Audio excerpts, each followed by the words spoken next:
राम राम किसान भाइयों, स्वागत है आपका हमारे चैनल पर। आज जो वीडियो मैं आपके लिए लेकर आया हूँ वो सिर्फ एक वीडियो नहीं है, बल्कि हरू किसान की कहानी है जो अपनी ज़मीन से प्यार करता है। किसान भाइयों, आज मेरे हाथ में क्या है, ज़रा ध्यान से देखिए। यह एक केचुआ है, वही केचुआ जिसे हम बचपन से सुनते आ रहे हैं कि यह किसान का सच्चा मित्र है। लेकिन आज यह केचुआ मर चुका है, और जानते हैं इसे किसने मारा? किसी दुश्मन ने नहीं, बल्कि खुद हमने मारा। जाने अनजाने में मेरी एक छोटी सी गलती ने इसकी जान ले ली है। मैंने इस पर सिर्फ थोड़ी सी यूरिया डाल रखी थी, और देखते ही देखते इससे तड़प तड़प कर दम तोड़ दिया। जब मैंने ये अपनी आंखों से देखा तो मेरा दिल दहल गया। मुझे एहसास हुआ कि यूरिया का एक एक दाना जो हम अपनी बोरियों से निकाल कर खेत में फेंकते हैं, वो हमारी मिट्टी के इस मासूम रक्षक के लिए कितना बड़ा कॉल बन सकता है। आज के इस वीडियो में हम बात करेंगे कि कैसे हम खुद अपने हाथों से अपनी ज़मीन को बंजर बना रहे हैं, और कैसे हम वापस अपने इस सच्चे मित्र को बचाकर अपनी खेती को नई ज़िंदगी दे सकते हैं।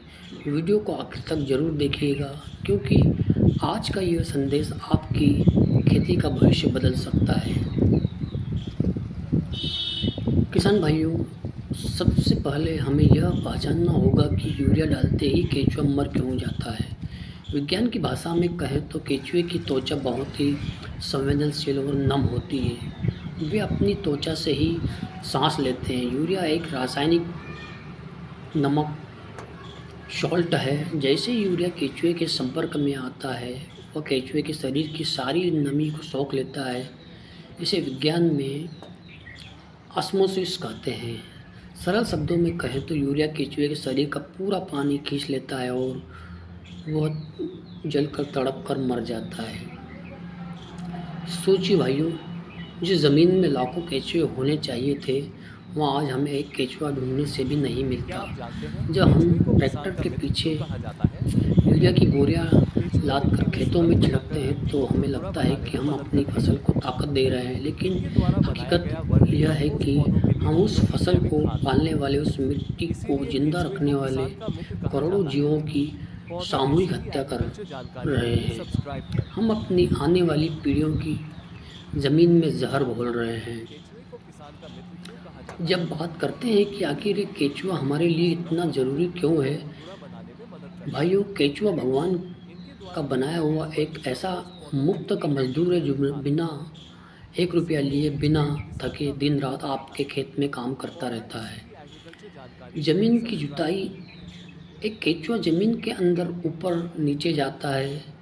वह मिट्टी में हजारों बारीक छिद्र करता है।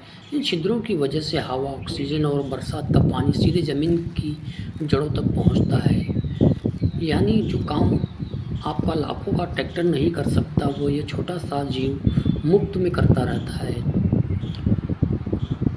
सोने जैसी खाद, केचुआ मिट्टी और कचरे को खाता है, और जो मल बाहर निकलता है उसे हम केचुआ खाद या वर्मी कंपोस्ट कहते हैं।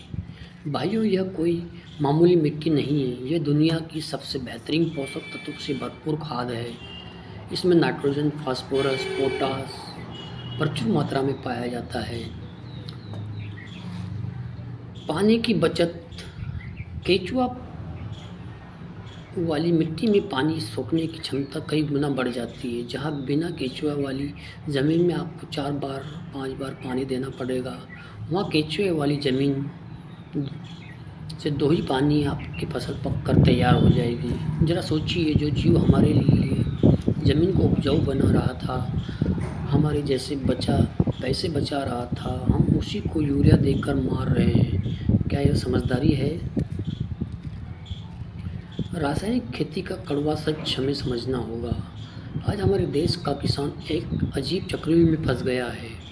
दादाजी के ज़माने में 1 एकड़ में आधी बोरी यूरिया से काम चल जाता था। पिताजी के ज़माने में वो 1 बोरी हुई, और आज हमारे ज़माने में 3-3, 4-4 बोरियां डालने के बाद भी वैसी पैदावार नहीं मिल रही है। ऐसा क्यों हो रहा है?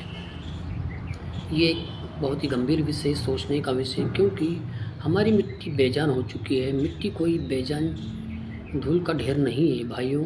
मिट्टी एक जीती जागती व्यवस्था है जिसके अंदर केचुए और करोड़ों मित्र बैक्टीरिया रहते हैं। जब तक मिट्टी में ये जीव जिंदा हैं, मिट्टी जिंदा है। जब हम लगातार यूरिया, डीएपी और जहरीले कीटनाशक डालते हैं तो ये जीव मर जाते हैं। नतीजा, मिट्टी कड़क हो जाती है, पत्थर जैसी हो जाती है। फिर उसमें फंगस उगाने के लिए हमें और ज़्यादा खाद